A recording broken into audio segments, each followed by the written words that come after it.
Okay guys, we've been here at supermarket. Anong pangalan nitong supermarket na to? Rojas Super Night Market here in Davao. And just to inform you guys, kapag papasok kayo dito, bawal ang backpack. Okay? Backpack is not allowed no matter it's empty or what. Or you're just bringing water. Don't ever bring any backpack. Even water or what.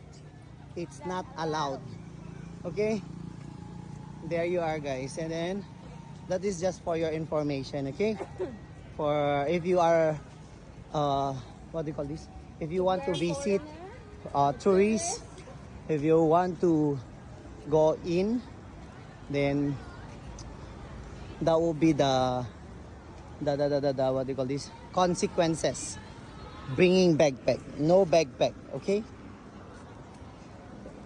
And then okay guys, how's your experience? Oh my God, this is so strict policy. Ay, dito na lang tayo dumaan sa side. Kasi mas mabilis tayong makaabot. Okay? But the food is so nice. Okay, then we walk here la. Ito yung parang Night market. oh, see. May mga tangke at saka mga kon dito. Kaloka. Ayan oh. Kita niyo yan. Ayan oh.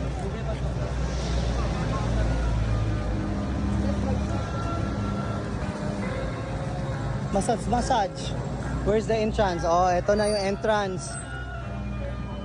By the way, ito na pala yung night market nila. And by the way, marami namang food na pwedeng kainan. Pero just to inform you guys, bakit bawal yung backpack? Kasi before meron na pong nangyari dati na binomba kasi yung night market na yan, and they are preventing if possible. Pero just to inform you guys, kahit empty yung bag nyo, talagang bawal po ipasok. Pero may naka-assign naman kung saan pwedeng iwan yung bag, which is parang mga 200 meters away from the side ng entrance, which is may mga police doon na pwede mo nang iwan yung gamit mo.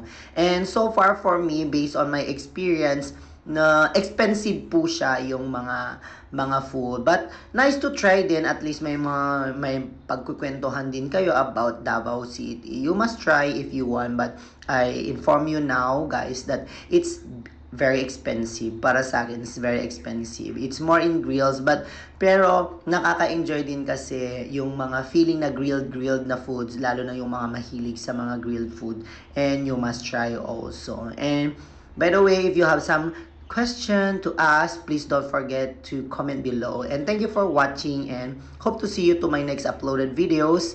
And don't forget to subscribe, like, and share my videos. And please don't forget to press the bell button so you won't miss my videos. Once again, Topak on Food Travels. Woot woot woot. Woot woot. See you to my next uploaded videos. See ya. Thank you.